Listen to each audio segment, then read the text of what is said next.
નમસ્કાર દર્શક મિત્રો, હું પીનલ આપનું સ્વાગત કરું છું મારા ખાસ કાર્યક્રમ લોકમંચમાં ખાસ કરીને વાત કરવાની છે અત્યારે ગુજરાતમાં જે રાજનીતિમાં ગરમ માહોલ જોવા મળી રહ્યો છે તેની છે. એમ તો ખાસ કરીને સમગ્ર દેશની વાત કરીએ તો અત્યારે દેશમાં જ રાજનીતિમાં ગરમ માહોલ જોવા મળી રહ્યો છે. રાજનીતિમાં ખાસ અત્યારે રાજીનામાઓનો દોર ચાલી રહ્યો છે, મોસમ ચાલી રહી છે તેવું જોવા મળી રહ્યું છે. અને એમાં પણ ખાસ કરીને ગુજરાતની વાત કરીએ, ગુજરાતમાં કોંગ્રેસની વાત કરીએ ત્યારે એક પછી એક રાજીનામા આપી રહ્યા છે ધારાસભ્યો. અને શંકરસિંહ વાઘેલાના જ્યારથી રાજીનામું લેવામાં આવ્યું છે ને ત્યારબાદ જે રીતના અત્યારે હાલ ધારાસભ્યો રાજીનામું આપી રહ્યા છે તે અત્યારે તેની માટે કોંગ્રેસ માટે એક નુકસાનકારક સાબિત થઈ શકે છે કે કેમ. અને ખાસ કરીને તે ધારાસભ્યો જોડાઈ રહ્યા છે ભાજપમાં, તો ભાજપને આનો ફાયદો થઈ શકે છે કે કેમ. અને ખાસ બીજી જો વાત કરવામાં આવે તો કોંગ્રેસના જે ધારાસભ્યો છે, હવે ગુજરાત કોંગ્રેસના જે 41 ધારાસભ્યો છે તેમને બેંગલુરુ લઈ જવામાં આવ્યા છે. રાતોરાત તેમને બેંગલુરુ લઈ જવામાં આવે છે કારણ કે ત્યાં તેઓ સુરક્ષિત રહી શકે છે તેવું તેમને લાગે છે. તો આ તમામ સમીકરણો જોતા અત્યારે ગુજરાતમાં રાજનીતિની શું પરિસ્થિતિ છે તે વિશે આપણે ચર્ચા કરીશું, જેની માટે મારી સાથે જોડાઈ ગયા છે પ્રશાંત વાળા, નેતા ભાજપ છે. પ્રશાંત વાળાજી, આપનું સ્વાગત છે. તેમની સાથે જોડાયા છે કોંગ્રેસમાંથી જરાજસિંહ પરમાર. જરાજજી, આપનું પણ સ્વાગત છે. જરાજી, સૌથી પહેલા આપને પૂછવા માંગીશ કે જે પ્રમાણે અત્યારે જાણવા મળ્યું છે, જે પ્રમાણે બાપુએ રાજીનામું આપ્યું ત્યારબાદ તમામ જે ધારાસભ્યો રાજીનામું આપવા લાગે ને ત્યારબાદની વાત કરવામાં આવે તો જેટલા પણ ધારાસભ્યો હવે હાલ છે, 41 ધારાસભ્યોને જે પ્રમાણે અત્યારે બેંગલુરુ લઈ જવામાં આવ્યા છે રાતોરાત, શા માટે આની જરૂરિયાત પડી છે? શું ગુજરાતમાં તેઓ સુરક્ષિત નતા? 41 ધારાસભ્યો નથી, 44 ધારાસભ્યો છે.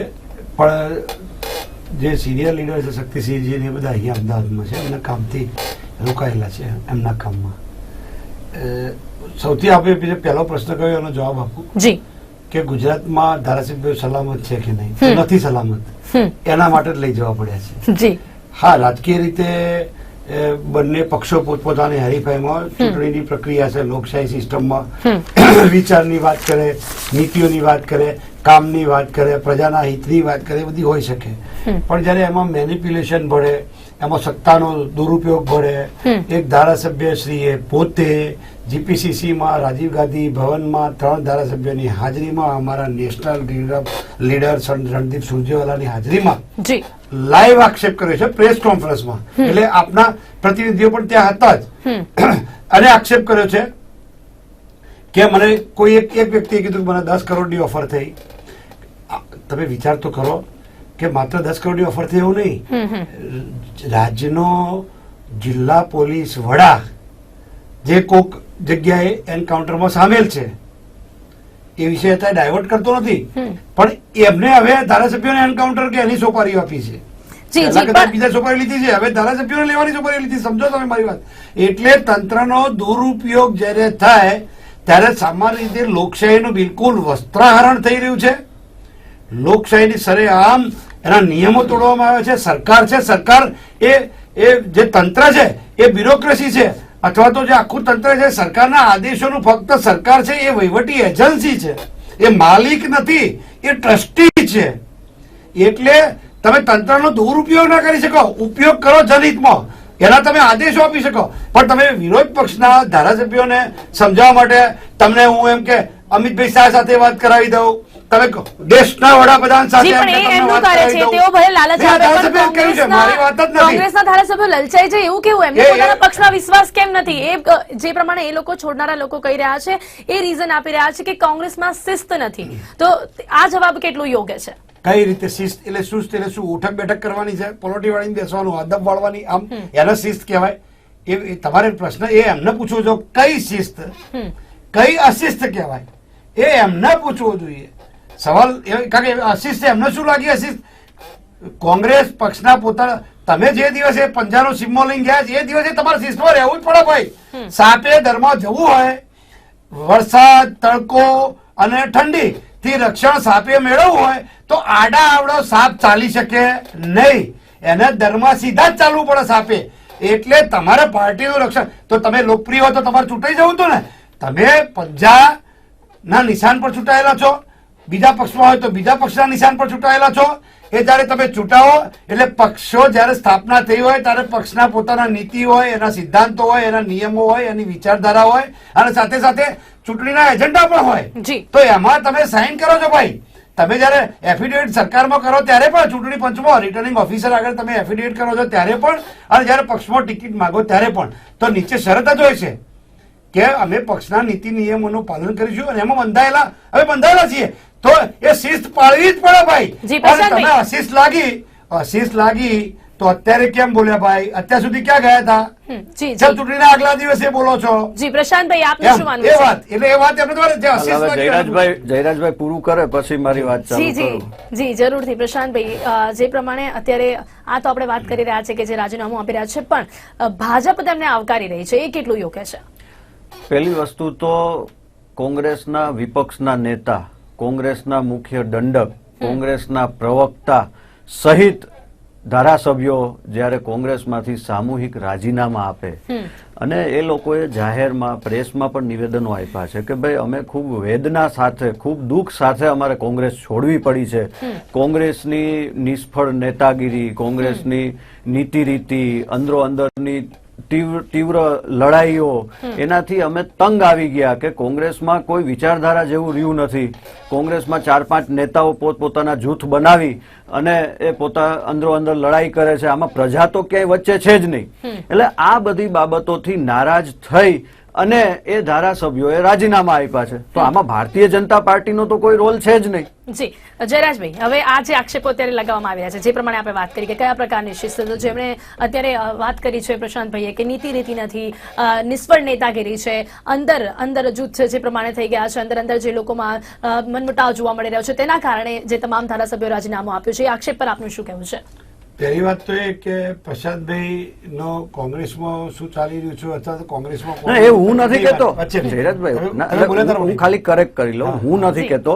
તમારા ધારાસભ્યોએ રાજીનામા આપ્યા એના મીડિયામાં નિવેદન છે. કોંગ્રેસે કેવી રીતે નેતાગીરી ચલાવી અથવા કેવી રીતે કરવું એ કોઈના પ્રમાણપત્રની જરૂર નથી અને કોઈની સલાહની પણ જરૂર નથી. એમાં પ્રશાંતભાઈની વાત આવતી નથી, રાજકીય પક્ષોની વાત આવે છે. એના કરતા બીજો મુદ્દો આગળ વાત કરું. હવે કરિયાણાની દુકાન ખોલી તો અમારે સિંગ વેચવાની, ચણા વેચવાના, કેવી રીતે વેચવાના, સાબુ વેચવાનો, લીલી લક્ષ શું વેચવાનું એ અમને નક્કી કરી લઈશું. એના કરતા હવે મુખ્ય વાત ઉપર આવી જવું કે જે પ્રજાની વાત કરી એમને પ્રજા આમાં ક્યાંય નથી. એટલે ભાઈ પ્રજા તમારે ક્યાંય નથી. ભારતીય જનતા પાર્ટીએ પ્રજાની ચિંતા કરી હોત તો અત્યારે તમે વિચાર તો કરો, બનાસકાંઠાની અંદર જે રીતે પૂર આવ્યું અને તમારા પ્રધાનમંત્રી, મુખ્યમંત્રીઓ કોટીઓ પહેરી, મને બોલવા દે, તમે વરાવો એટલે બોલજો, તમારા મુખ્યમંત્રીઓ કોટીઓ પહેરી અને જે રીતે વિમાનમાં જે બેહુદ વર્તન અને જે હવાઈ ટુરિઝમ તમે ચાલુ કર્યું છે, શરમ આવી જોઈએ. શરમ તમારા હજુ એકે મંત્રીને મેં નીચે પગ દેતા જોયો નથી ભાઈ. અને કાદવમાંથી લાશો નીકળે છે, લાશો. તમને શરમ આવી જોઈએ. પ્રજા જયારે એક બાજુ વરસાદથી ત્રસ્ત છે અને તમે ધારાસભ્યો ખરીદવામાં વ્યસ્ત છો. અરે ઘરે ઘરે સ્ટીકર લગાડતા હતા ને ભાઈ. ના, હવે હું આપની વાતનો આપનું બોલવાનું પૂરું થઈ ગયું હોય તો હું બોલું. ઘરે ઘરે તમે તમારા કાર્યક્રમમાં સ્ટીકર લગાડતા હતા. તમારું તો અત્યારે બોલવાનું તમે ઘરે ઘરે એનો જવાબ આપું છું. એનો જવાબ તમે આપું. પ્રજાની વાત કરી એટલે હું કહેવા માંગુ છું કે પ્રજાની વાત હવે હું જવાબ આપું ને, તમને બોલવાનો સમય આપ્યો છે. હવે મારો સમય છે. તમારે પ્રજાની સેવા હું તમને હવે જવાબ આપું. તમે કહેજો ના, ભાઈ. હું તમને જવાબ આપું. કે પ્રજા તમારી વાત પૂરી કરો પછી હું તમને જવાબ આપું. તમારે પ્રજાને કઈ લેવા દેવા ના, એટલે તમારે સાંભળવું જ ન હોય તો ચર્ચા જયરાજભાઈ, કરવાનો મતલબ તમારો વારો છે કે ના, આપણે તમે પૂરું કરો એટલે તમારે મારો પ્રજાને વારો. લેવા દેવા જ નથી એટલે પ્રજાની વાત મહેરબાની કરીને ના કરો. હા, જી, બરાબર. પ્રશાંત. હવે મારા મિત્ર જયરાજભાઈ અત્યારે લાજવાને બદલે ગાજે છે. જે રીતે એ જોર લાજવાનું તમારે છે યાર પ્રજામાં. વચ્ચે ના બોલો, હું જી નથી. જી પ્રશાંતભાઈને સાંભળીશું જયરાજભાઈ. જી ખરેખર શરમ આવી જોઈએ, લાજવું જોઈએ. એને બદલે જોરથી રાડો પાડી અને ગાજે છે. તો પેલી વસ્તુ તો જોરથી રાડો પાડવાથી કઈ મીડિયામાં તમે કહો છો એ સાચું સાબિત નથી થઈ. હવે વ્યક્તિગત નથી. જોર હવે વાત પૂરની. આપણે મુદ્દામાં નથી રહ્યા છે. જયરાજભાઈ અને પ્રશાંતભાઈ, તમારે માન આપીશું. હું તમને પૂરું માન આપું છું. તમને પૂરું માન આપું છું. પણ વચ્ચે ના બોલો. વચ્ચે ના બોલો. ડિબેટનો જે નિયમ છે જાળવી રાખો. બાકી ડિબેટનો કોઈ મતલબ જ નથી રહેતો. મુદ્દાથી બોલો. મુદ્દાસર જ બોલું છું. મુદ્દાસર જ બોલું છું. હું ગમે તે રીતે બોલું, તમારે ક્યાં જોવાનું આવે છે? જી, જી, તમે જી. તમારી વાત રજૂ કરો. જી પ્રશાંતભાઈ, આપણે મુદ્દા પર જે બીજી વાત વાત કરી રહ્યા છે તે મુદ્દા પર જયરાજભાઈ જે વાત કરીશું. કરી કે અત્યારે પૂરની પરિસ્થિતિ છે, તો પૂરની પરિસ્થિતિમાં વડાપ્રધાન શ્રી પોતે અહીંયા આવી અને એનું નિરીક્ષણ કરી અને પોતે 500 કરોડની આર્થિક સહાય જાહેર કરી છે. અમારા મુખ્યમંત્રી શ્રી વિજયભાઈ રૂપાણી પોતે એ બોટમાં ફરી અને ત્યાં જે કંઈ કરવું પડે, અસરગ્રસ્તોને સહાય આપવી પડે એ માટે પોતે મથી રહ્યા છે. અમારા શંકરભાઈ ચૌધરી કેડ સુધીનું પાણી હોય અને એ પોતે અસરગ્રસ્તોની વચ્ચે જઈ અને આજે પણ સેવામાં વ્યસ્ત છે. તમે જોયા હોય તમામ ટીવી ચેનલમાં પણ આવી ગયું છે. બીજી વસ્તુ, આ મુદ્દો જ નથી આજે આપણે ચર્ચા કરી રહ્યા છે. માત્ર અત્યારે જે પ્રમાણે રાજીનામાનો દોર ચાલી રહ્યું છે, ભાજપ છે, આખરે આપણો મુદ્દો એ છે, તો આપણે મુદ્દા પરથી નહીં ખસીએ. તો જયરાજભાઈ આપણે જે વાત કરી રહ્યા છે, ના હું મુદ્દા ઉપર જ આવું છું. એમણે જે પ્રશ્ન પૂછ્યો કે પૂરની પરિસ્થિતિ છે, અમારા તો તમામ નેતાઓ, તમામ મિનિસ્ટર, મુખ્યમંત્રી સહિતના બધા ફિલ્ડમાં છે, અસરગ્રસ્તોની મદદ માટે છે. કોંગ્રેસના 40 ધારાસભ્યો ગુજરાતને પૂરની પરિસ્થિતિમાં છોડી અને આજે બેંગ્લોરમાં એ ફરવા ગયા છે, મજા કરી રહ્યા છે. હમણાં ટીવીના અહેવાલથી પણ તમે જોયું તો ચોખ્ખું દેખાઈ આવે છે કે કોંગ્રેસના નેતાઓને પ્રજાની કંઈ પડી નથી. આ 40 ધારાસભ્યો જે તે મત વિસ્તારમાંથી ચૂંટાણા, એની પ્રજાને પૂરની હાલતમાં ધકેલી અને એ અત્યારે બેંગ્લોર શા માટે ગયા છે ભાઈ, એનો જવાબ જયરાજસિંહ આપે. તમે જે ધંધા કરી રહ્યા છો એના માટે ગયા છો ભાઈ. તમે જે ગુજરાતના ધારાસભ્યો ગુજરાતની અંદર સલામત, તમારા ધારાસભ્યો પોતે રાજીનામા આપે છે, તમારા ધારાસભ્યો પોતે રાજીનામા આપે છે. તમારી નિષ્ફળતા, તમારી ના ના તો જે કેવું કેજો તમારી બી સારી રીતે વાત જશે અને મારી વાત પણ જશે. પ્રશાંતભાઈ, નહીં તો આપણો બધાનો ટાઈમ બગડશે. એટલે આ જે ધંધા ભારતીય જનતા પાર્ટી કરી રહી છે એના કારણે ધારાસભ્યોને લઈ જવા પડ્યા છે. કોઈ રાજી ના હોય ભાઈ, કોઈ રાજી ના હોય. તમે ભાજપ માટે પહેલી વાત નથી. પહેલા શંકરસિંહ વાઘેલા, અત્યારે જે શંકરસિંહજી માટે જે વાત કરી રહ્યા છે એ શંકરસિંહજી આમનાથી ત્રસ્ત થઈ અને પહેલા પણ 46 ધારાસભ્યોને લઈને ખજુરાહો ગયા હતા. આવું ભાજપના શાસનમાં જ બને છે. કોંગ્રેસને મણિપુરમાં એમને જે ધંધા મણિપુરમાં કર્યા તોડી નાખવાના, એ ધંધા એમને ગોવામાં કર્યા. તો મારી વાત સમજો. તો કેમ વાત કરું છું કે એ કોંગ્રેસના શાસનમાં કોંગ્રેસ એવું નથી કરતી. કોંગ્રેસ સંપૂર્ણ લોકશાહીમાં માને છે. જેને જે કરવું એ કરી શકે, પણ ભારતીય જનતા પાર્ટી સરકારી મશીનરીનો દુરુપયોગ કરે છે, પોલીસ તંત્રનો દુરુપયોગ કરે, વહીવટી તંત્રનો દુરુપયોગ કરે, એટલે ધારાસભ્યોએ જવું પડ્યું છે. ના છૂટકે ધારાસભ્યોએ જવું પડ્યું છે. સીધો આક્ષેપ જે ભાજપ પર લગાવવામાં આવી રહ્યો છે કે જે પ્રમાણે વાત કરવામાં આવી રહી છે કે ખરીદવાનો પ્રયત્ન કરવામાં આવ્યો છે ધારાસભ્યોએ, એટલે જરૂરિયાત પડી છે ક્યાંક બેંગ્લુરુ લઈ જવાની. તો આ આક્ષેપ પર આપનું શું માનવું છે કે શું બીજેપી કે શું ભાજપે ખરેખર ધારાસભ્યોને ખરીદવાનો પ્રયત્ન કર્યો છે? પોતાની નિષ્ફળતા છુપાવવા માટે આવા બે બુનિયાદ આક્ષેપો આજે કોંગ્રેસ કરી રહી છે કે પોતાના ધારાસભ્યોને એ સાચવી નથી શકતા. બીજું કે કોંગ્રેસ જે હોર્સ ટ્રેડિંગની વાત કરે છે, આ હોર્સ ટ્રેડિંગ શબ્દને જન્મ આપનારી જ કોંગ્રેસ છે. જયરાજભાઈને યાદ કરાવું, 1993માં નરસિંહ રાવની સરકાર હતી અને અવિશ્વાસનો દરખાસ્ત પાસ થવાની હતી સંસદમાં, ત્યારે એને જેએમએમના 10 સંસદ સભ્યોને ખરીદ્યા હતા અને સુપ્રીમ કોર્ટના ચુકાદામાં પણ સાબિત થઈ ગયું છે કે કોંગ્રેસે એને લાંચ આપી, પૈસા આપ્યા અને લોકશાહીનું વસ્ત્રહરણ કર્યું. ક્યાં મોઢે કોંગ્રેસ લોકશાહીની અને બંધારણની ક્યાં હાથે વાત કરે છે ભાઈ? અને ગુજરાતમાં પણ 1995માં કોંગ્રેસની દરમિયાનગીરીથી કોંગ્રેસે અરાજકતા સર્જી હતી. ધારાસભ્યોને ખરીદવાની વાત 1995માં કોંગ્રેસે કરી હતી. કોની મદદગારીથી થયું હતું એ બધાને ખબર છે. એટલે આ બે મોઢાની વાત ન કરો. આજે કોંગ્રેસ સંપૂર્ણ નિષ્ફળ થઈ છે. ફક્ત ગુજરાતમાંથી નહીં, આખા હિન્દુસ્તાનમાંથી આજે કોંગ્રેસ નેસ્ત નાબૂદ થઈ ગઈ છે. કોંગ્રેસને ક્યાંય પગ મૂકવાની જગ્યા નથી. એક પછી એક રાજ્યો કોંગ્રેસ ગુમાવી રહી છે. 18 જેટલા રાજ્યોમાં ભારતીય જનતા પાર્ટીની સરકાર છે અને સુશાસનની નીતિથી, પ્રજા કલ્યાણકારી નીતિથી આજે જનતા જનાર્દન ખોબલે ભારતીય જનતા પાર્ટીને મત આપે છે. 2017ની ચૂંટણીમાં પણ આપણે જોશું કે 150 કરતા વધારે સીટો સાથે ગુજરાતમાં ફરીથી ભારતીય જનતા પાર્ટીની સરકાર બનવાની છે. તમે તમારા ધારાસભ્યોને સાચવી ન શકતા હોય, એનામાં અસંતોષ હોય, તમારી નેતાગીરીથી નારાજ હોય તો એ ઠીકરું બીજા ઉપર ન ફોડાય. આપણે પેલા પોતાનું ઘર સાચવવું પડે, પછી શેરી મહોલ્લામાં જઈ અને રાડો પડાય. તમારા ધારાસભ્યોને તમારે બેંગ્લોર શા માટે લઈ જવા પડ્યા ભાઈ? આજે પૂરની પરિસ્થિતિમાં ગુજરાત છે અને 40 ધારાસભ્યો પ્રજાના પ્રતિનિધિ ત્યાં ફરવા માટે જાય. કોંગ્રેસની નબળી માનસિકતા દેખાય છે. માનવું છે કે અહેમદ પટેલની જે સીટ માટે હવે એક અત્યારે લડાઈ ચાલી રહી છે, તે કઈ રીતના જીતવામાં આવશે તેની પર પણ ક્યાંક હવે પ્રશ્નાર્થ ઉભા થયા છે. જો અહેમદ પટેલ હારે કે જીતે એ કોંગ્રેસ ને ભાજપની વાત આવે, અહેમદ પટેલ જીતવાના જ છે. લખી રાખો અને ટેટુ ચિતરાઈ દો. પ્રશાંતભાઈ હાથ ઉપર ટેટુ ચિતરાઈ દેજો, દિવાલ પર નહીં.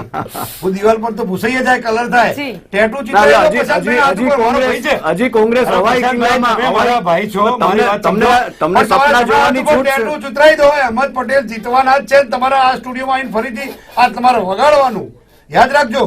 તમને વગાડવાનું તમારા મારા શબ્દો. અહેમદ પટેલ જીતવાના છે. દુનિયાની કોઈ તાકાત બધા પ્રયત્નો કરી જાય છે પ્રશાંતભાઈ, ભાઈ. આપનું શું માનવું છે? એટલે જીતવાના જીતવાના છે. લોકશાહી પદ્ધતિમાં સૌને જીતવા માટે મહેનત કરવાનો સૌને અધિકાર છે. તમે કઈ રીતે જ્યોતિષ જોયું હારવાનો છે? તમને નથી કહેતો. અમે ક્યાં મીડિયાને કહું છું. અમે મીડિયા કઈ રીતે જ્યોતિષ કયું કયા જ્યોતિષ જોડે જોડાયું એમ. જી જી, મીડિયા કોણ લોકશાહી જીતશે, કોણ હારશે, પદ્ધતિથી એ ક્યારે declare કોઈ નથી પણ કરતી. એ તો પ્રજા પર ઉમેદવાર જ જીતે depend તો એમાં રહેતું હોય કોઈને છે. વાંધો હોઈ શકે જ નહીં. જી, ખાસ કરીને પ્રશાંતભાઈ, હવે હાલ હેમંતભાઈને અત્યારે- અમારી શુભેચ્છાઓ. હા તો જી, વધારે જી. તો પ્રશાંતભાઈ, ખાસ કરીને અત્યારે જ્યારે ધારાસભ્યોની વાત કરી રહ્યા છે, તો જે પ્રમાણે જે ધારાસભ્યો કોંગ્રેસ છોડીને ભાજપમાં જોડાઈ રહ્યા છે અને ભાજપ તેમને આવકારી રહી છે, એ બાબત પર હું આપને પૂછવા માંગીશ. કારણ કે જ્યારે આપણે ઇતિહાસ પર નજર કરીએ છીએ ત્યારે કોર્પોરેશનની અને વાત કરીએ, ભાજપના બી જોડાયા છે. નગરપાલિકાની નરેન્દ્રભાઈ વાત કરીએ. કોટડિયા ભાજપના બી જોડાયા છે. કહેજો પાછા જી. તમારા રિપોર્ટિંગમાં તમારે કહેવું પડશે. જી. હું તો બોલવું પડશે. ખાસ કરીને પણ અત્યારે- તમારે નલિન કોટડિયા બી ભાજપના જ છે. જી, તો જ્યારે હા. હું ભાજપને સવાલ પૂછી રહી છું, નહીં, એ બી પૂછવું પડે. પ્રશાંતભાઈને સવાલ પૂછી રહી છું કે પ્રશાંતભાઈ, એનો તો ઉલ્લેખ ખાસ કરો. કરીને જ્યારે ઇતિહાસ પર આપણે નજર કરીએ છીએ ત્યારે જ્યારે કોંગ્રેસમાંથી છોડીને લોકો ભાજપમાં જોડાય છે અને ત્યાર પછી ભાજપને એ તમામ સીટો ગુમાવવાનો વારો આવે છે, ત્યારે ફરી એક વખત એવું જ પુનરાવર્તન થઈ રહ્યું છે. શું વિધાનસભામાં આ પુનરાવર્તન નહીં થઈ શકે? શું એની પહેલી બીક નથી વસ્તુ ભાજપને? તો નહીં, સારો પહેલી મુદ્દો વસ્તુ કયો? આ એક મુદ્દા પર ચર્ચા કરવા જેવું છે. સારો પહેલી મુદ્દો. વસ્તુ તો એક આપણે ક્લિયર કરી લઈએ કે કોંગ્રેસમાંથી જેટલા પણ લોકો સ્વેચ્છાએ ભારતીય જનતા પાર્ટીમાં આવે છે, આમાં કોઈ સીટનું કોઈ ગણિત નથી. પણ કોંગ્રેસના ધારાસભ્યો હોય કે કોંગ્રેસના કાર્યકર્તાઓ હોય, એને ભારતીય જનતા પાર્ટીની વિકાસની રાજનીતિને સ્વીકારી, ભારતીય જનતા પાર્ટીની રાષ્ટ્રભક્તિની રાષ્ટ્રહિતની રાજનીતિને સ્વીકારી અને અમારી વિચારધારા સાથે જોડાવા માટે અમે સૌ કોઈને આમંત્રણ આપીએ છીએ કે ભાજપની વિચારધારામાં જોડાવા માટે પણ પછી જ્યારે તમે આવો. ભાજપનું રિઝલ્ટ નથી પણ મળતું, આપણે ઇતિહાસમાં આમાં જોઈએ, કોઈ જિલ્લા પંચાયતના પ્રમુખ સીટનું, હિનાબેનને યાદ કોઈ કરી લઈએ સીટનું કોઈ આપણે. રાજકારણ છે જ નહીં. બિલકુલ સત્ય. ભારતીય જનતા પાર્ટી આજે દુનિયાની સૌથી મોટી પોલિટિકલ પાર્ટી છે. અમારી વિચારધારા સાથે જોડાવા માટે હું બધાને આમંત્રણ આપું છું. હું તો જયરાજભાઈને પણ આમંત્રણ આપું છું કે દેશભક્તિ, દેશ હિત માટે, રાષ્ટ્ર હિત માટે તમે પણ જોડાઓ. અમારી વિચારધારા સાથે સહમત હોય એવા તમામ લોકોને અમે આવકારીએ છીએ. આમાં જરૂરથી. કોઈ સીટનું કે રાજકીય ગણિત નથી. જી, આ જી, દેશ પ્રશાંતભાઈ. દેશ હિત માટેનું કાર્ય કરતી પાર્ટી છે તમારી સારી- અને દેશ હિત માટે સૌ આવકાર્ય છે. તમારી વાત હવે મેં ધનથી સાંભળી છે. હું બોલી ધનથી જી સાંભળજો. જી જયરાજભાઈ, તમારી વાત પણ તમારે લોકો જોતા હોય, તમારી વિચારધારા વાળા લોકો પણ તમને જોતા છે. અમારી વાત કરું, બે વાત. એક તો પહેલી વાત એ કે આ આવન જાવન વાળા ધારાસભ્ય અમારા બી આવેલા જ છે. પ્રશાંતભાઈ ઇતિહાસ ખબર જ છે. ધારાસભ્યોની વાત જ નથી. હું તો બધા કાર્યકરોની વાત પણ કરું હું છું. વાત પૂરી કરું. જી જી જયરાજભાઈ, પહેલા શરૂઆતમાં 1990 વાત બરાબર સમજો, હું ફટાફટ પૂરું કરું. જી, જી, જી, આપણી પાસે સમય ઓછો છે. 1990 67 ધારાસભ્યો જનતા દળના ચૂંટાયા હતા અને 69 ભાજપના ધારાસભ્યો ચૂંટાયા હતા. 1990 કોંગ્રેસના તો 32 ચૂંટાયા હતા. સમજો. જી, તો પણ પહેલા જ વર્ષે ભારતીય જનતા પાર્ટી જુલાઈ 1992 તૂટી પડી. ચિમનભાઈ મુખ્યમંત્રી હતા, કેશુભાઈ નાયબ મુખ્યમંત્રી હતા. ત્યારથી જ આ ઝઘડો ચાલુ થયો હતો. એટલે કોંગ્રેસને કુંડુ કથરોટને હશે એવી વાત કરવાનો કોઈ મતલબ નથી. બે ઉભા ફાડિયા થઈ ગયા હતા, બે ટુકડા થઈ ગયા ભારતીય જનતા પાર્ટીના. ચલો એમાં ના પડીએ. એ લોકો બધા જ કોંગ્રેસમાં આવ્યા, સરકાર બનાવી. 95માં પ્રજાએ બરાબર બદલો લીધો એનો.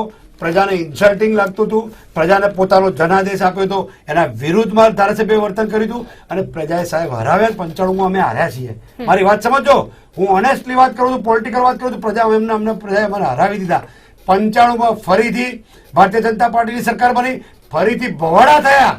46 ધારાસભ્યો એ ભવાડા કર્યા. જાહેરમાં એટલા માટે બોલું છું કે એ ધારાસભ્યોને લઈને વિમાનો ઉડ્યા હતા, ખજુરાઓ ગયા હતા. ખજુરિયા અને મજુરિયા નામનો એક નવો સમાજ ઉભો થયો ભારતીય જનતા પાર્ટીમાં. જે ખજુરિયા ગયા હતા એ ખજુરિયા કહેવાયા. જે 24 કલાક મજૂરી કરવા સર્જાયેલા છે ભાજપમાં એ બધા મજૂરિયા કહેવાયા. અને જે ચમચાની રાજનીતિ કરવા વાળા છે એ હજુરિયા પણ જયરાજભાઈ, આપણે કહેવાયા. એ આ મારા માની શબ્દો નથી, આ ભારતીય જનતા કોંગ્રેસના તો શબ્દો નથી, આ ભાજપની લડાઈની જ વાત કરું છું. અને પ્રજાએ અમને ફરીથી હરાવ્યા. સમજો, હું સ્વીકારું છું કે આમાં અમારી હાર થઈ. પ્રજાને ફરીથી પ્રજાએ ધોકા માર્યા કે આ તોડજોડની રાજનીતિ ગમતી નથી. એટલે તમને કહું છું. અને હવે તમે હિનાબેનનો દાખલો તમે જોઈ લો, ગાંધીનગર જિલ્લા પંચાયત. તમે એના પહેલા દિલીપ ચૌધરી પ્રમુખ હતા, બરાબર, એમનો દાખલો જોઈ લો. પ્રજા આવન જાવન વાળા પક્ષ પલટુઓની સાથે રહેતી નથી. જી, પ્રશાંતભાઈ, મારી પ્રશાંતભાઈ, આ challenge વાત છે. હું જરૂરથી આ આપને સ્ટુડિયોમાંથી પૂછવા બોલું છું કે તેજસ્વીબેન વિરમગામમાં અને બલવંતસિંહ સિદ્ધપુરમાં જીતી બતાવ્યા. સાહેબ, જાહેર જી, જીવન છોડી દઈએ. પ્રશાંતભાઈ, આ ઇતિહાસમાં એક વાત સાચી છે કે પ્રજા એવા લોકોને ન્યાય નથી એમના આપતી. મોઢા કાળા કર્યા છે લોકોએ પોસ્ટરો ઉપર. આપણે મહેન્દ્રસિંહ રાણાને પણ યાદ કરી લઈએ. પણ તમે પ્રશ્ન પૂછ્યો એટલે મારે વ્યક્તિગત વાત પણ ના, હવે કરવી આપની વાત પૂરી થઈ હોય તો એટલે મારી વાત કેટલી જી, હતી? જી, પ્રશાંતભાઈ, આ બાબતે જવાબ આપશો, આપશો. એના પછી ધીરુ ગજેરાને 37 જણા, પ્રશાંતભાઈ મારી વાત પૂરી કરી દઉં. 37 જણા ભારતીય જનતા પાર્ટીના ધીરુભાઈ ગજેરા, બાલુભાઈ તંતી, બેચરભાઈ ભાદાણી, ગોરધન ઝડફિયા, રમીલાબેન દેસાઈ, આ તમામ ધારાસભ્યો કોંગ્રેસમાં આવ્યા. પરિણામ શૂન્ય છે. પ્રજાએ પાછા હરાવી દીધા જે વફાદાર હતા. અને બીજું કહું પ્રશાંતભાઈ, તમારા જેવા ખાનદાન, પેલી વસ્તુ, તમારા જેવા હવે ખાનદાન આપની વાત પૂરી થઈ ગઈ હોય તો હું મારી વાત રજૂ કરું. ભોગે જી, હું મારી વાત જયેશભાઈ, હવે રજૂ કરું. પ્રશાંતભાઈને સાંભળીશું. તમારો સમય પૂરો થઈ ગયો છે. હવે ભોગે આવા લોકો જે સ્કાયલેબ વાળા જે છતરીઓ લઈને તમારા માથા ઉપર ઉતરવાના છે, આ જે ઉડતી રકાબીઓ તમારા માથે પડશે. તમે ભાઈ અમારી ચિંતા ના કરો. તમે અત્યારે કોંગ્રેસની ચિંતા કરો કે કોંગ્રેસ બતાવી દેવાની છે. કોંગ્રેસ હવે વિખેરાઈ ગઈ છે. કોંગ્રેસની વિસર્જન યાત્રા ચાલુ થઈ ગઈ છે. જયરાજભાઈ, કોંગ્રેસની ચિંતા કરો. કોંગ્રેસની વિસર્જન યાત્રા ચાલુ થઈ ગઈ છે ને આ વિસર્જન યાત્રામાં હજી ઘણા બધા ધારાસભ્યો જોડાવાના છે. પહેલી વસ્તુ કે જયરાજભાઈ હજી કોંગ્રેસની જે માનસિકતા છે કે ફક્ત સત્તા માટેની માનસિકતા એ ખાલી સત્તાનું રાજકારણની જ વાત કરે છે. જ્યારે ભારતીય જનતા પાર્ટી છે રાષ્ટ્રની વાત કરે છે, પ્રજાહિતની વાત કરે છે. પ્રશાંતભાઈ, આપણે એક સવાલ અહીંયા જરૂરથી પૂછવા માંગે. શું આપ માનો છો કે બાપુ જે રાજીનામું આપ્યું છે તે કોંગ્રેસને નુકસાન પહોંચાડી રહ્યું છે? શું આપ આ વાત સાથે સહેમત છો? નુકસાનની વાત નહીં, કોંગ્રેસનું વિસર્જન થઈ ગયું છે. શું આપ આ વાત સાથે સહેમત છો જયરાજભાઈ? કોંગ્રેસ અત્યારે વિસર્જન યાત્રામાંથી ગુજરી રહી છે. કોંગ્રેસમાંથી એક પછી એક નેતાઓ, ધારાસભ્યો, એના કાર્યકર્તાઓ રાજીનામા આપે છે. કોંગ્રેસમાં ભયંકર અસંતોષ છે. જ્યારે કોંગ્રેસના કાર્યકર્તાઓ ખુશ ન હોય, કોંગ્રેસના નેતાઓ ખુશ ન હોય કોંગ્રેસથી, એ પ્રજાનું સારું ક્યાંથી કરી શકે? આજે પ્રજા પણ ઓળખી ગઈ છે. અત્યારે મારી વાત હું પૂરી કરી લઉં પહેલા. મને તો કહેતા દુઃખ થાય છે કે ગઈકાલે કોંગ્રેસના લોકો લાજવાને બદલે ગાજે પ્રેસ કોન્ફરન્સ કરી અને ભારતીય જનતા પાર્ટી ઉપર ખોટા બેબુનિયાદ આક્ષેપો કરે. આ તો હદ થઈ ગઈ. તમારા ધારાસભ્યોને તમે સાચવી નથી શકતા અને તમે ખોટા રાજકીય આક્ષેપો કરો છો. આજે આ નબળી માનસિકતા કોંગ્રેસની પ્રજાએ પણ ઓળખી લીધી છે. તમે તમારે ખોટી ફરિયાદો જ્યાં કરવી હોય ત્યાં કરો, પણ સત્ય આખરે સત્ય છે. તમારા ધારાસભ્યોએ મીડિયામાં આવીને કીધું છે કે અમે સ્વેચ્છાએ ભારતીય જનતા પાર્ટીમાં જોડાઈએ છીએ. એટલે આ તો કેવી ગુંડાગર્દી કે જે ધારાસભ્યો સ્વેચ્છાએ ભાજપમાં જોડાય છે એની સામે પોલીસ ફરિયાદની ધમકી કોંગ્રેસ આપે છે. આજે કોંગ્રેસના 80% લોકો પણ ઈચ્છે છે કે અહેમદભાઈ પટેલ હારે. છેલ્લા 30 વર્ષથી રજૂ કરવાના છીએ. તમે કમ્પ્લેન કરી તમારા પુરાવા ગઈકાલે રજૂ કરવા ગઈકાલે તમને કોણે ના પાડી હતી? ગઈકાલે મીડિયા સામે તમારા શક્તિસિંહે શું કહ્યું છે કે અમારી પાસે કોઈ પુરાવા નથી. તમારી પાસે પુરાવા હોય તો તમે પ્રજા સમક્ષ મૂકો. ખોટા આક્ષેપો ના કરો, ખોટા આક્ષેપો ના કરો. આપણી પાસે સમયનો થોડો અભાવ છે. અંતમાં આપણે વાત કરી લઈએ કે જે એક સીટ માટે અત્યારે ક્યાંક એક કહી શકાય છે કે જે વાત ચાલી રહી છે બળવંતસિંહ અને અરવિંદ પટેલની વાત કરવામાં આવે તો જયેશભાઈ, આપનું શું માનવું છે? અંતમાં શું કહેશો આપ કે ખાસ કરીને અત્યારે જયારે હમણાં જ ભાજપમાં જોડાયેલા છે, બળવો કરીને ત્યાં ગયેલા બળવંતસિંહ અત્યારે ત્યાંથી ઉમેદવારી નોંધાવી રહ્યા છે અને આ સાઈડ અરવિંદ પટેલ છે, આ સીટ માટે કઈ રીતના આપ આગળ વધશો અને કઈ રીતના જીત મેળવશો? અહેમદ પટેલ જીતવાના જ છે. બલવંતસિંહ મત ક્યાંથી લાવવાના છે? ભાજપના 27 મત સરપ્લસ છે. ચોક્કસપણે ક્રોસ વોટિંગ નહીં થાય આપને લાગે છે? ક્રોસ વોટિંગ લેશું 70 મત ક્રોસ થઈ જવાના. મત 40 છે, 70 કેવી જી, પ્રશાંતભાઈ, આપનું શું માનવું છે? સવાલ જ નથી. પ્રશ્ન જ અસ્થાને છે. આવનારા દિવસોમાં 8 તારીખે મતદાન છે. મત ક્યાંથી લાવવાના? 10-12 દિવસમાં પૈસા આપીને તોડી લાવવાના છે એ જણાવે પ્રશાંતભાઈ. જી પ્રશાંતભાઈ, આપનું શું દરેક માનવું છે? શું કહેશો ધારાસભ્યોને આપ? પોતાને સ્વતંત્રતા છે કોને મત આપવા, અને હમણાં નજીકના ભવિષ્યમાં જ ક્લિયર થઈ જશે કોણ જીતે છે કોણ હારે છે. એ ચુકાદો આપણે જોઈએ, ચુકાદાની રાહ જોઈએ આપણે. દરેક ધારાસભ્ય સ્વતંત્ર છે, એને કોને મત આપવા એ પોતાના અંતરાત્માના અવાજને સાંભળી અને એ મત આપશે. અને 8 તારીખે મતદાન છે, રિઝલ્ટ આવે ત્યારે આપણે જોઈએ. સમય અહીંયા સમાપ્ત થઈ ગયો છે. ખાસ અમારી સાથે જોડાયા જયરાજભાઈ અને પ્રશાંતભાઈ, આપણે અમારી સાથે જોડાયા તે બદલ આપનું ખૂબ ખૂબ ધન્યવાદ. તો દર્શક મિત્રો, જે પ્રમાણે અત્યારે સ્થિતિ આપણે જોઈ રહ્યા છે, અત્યારે તો આરોપ પ્રત્યે આરોપનો દોર ચાલી રહ્યો છે. ક્યાંક એક કોંગ્રેસમાંથી ધારાસભ્યો રાજીનામું આપી રહ્યા છે, તો ક્યાંક ભાજપ તેમને આવકારી રહી છે. અત્યારે જે પ્રમાણે વાત કરી હતી કે સવાલ અહીંયા ઉભો થાય છે કે તેનો ફાયદો કોને થશે, તે આવનારો દિવસમાં જ આવનારો સમય જ બતાવશે. જ્યારે ઇલેક્શનના રિઝલ્ટ આવી જશે ત્યારે જ ખબર પડશે કે આ તમામ જે અત્યારે રાજનીતિ ચાલી રહી છે તેનો ફાયદો કોને થઈ રહ્યો છે, અને ખાસ કરીને પ્રજાને ફાયદો થાય એવી આશા આપણે જરૂરથી રાખી છે. લોકમંચ કાર્યક્રમમાં અત્યારે બસ આટલું જ. ફરીથી મળીશું એક નવા વિષય સાથે. ત્યાં સુધી રજા આપશો. નમસ્કાર.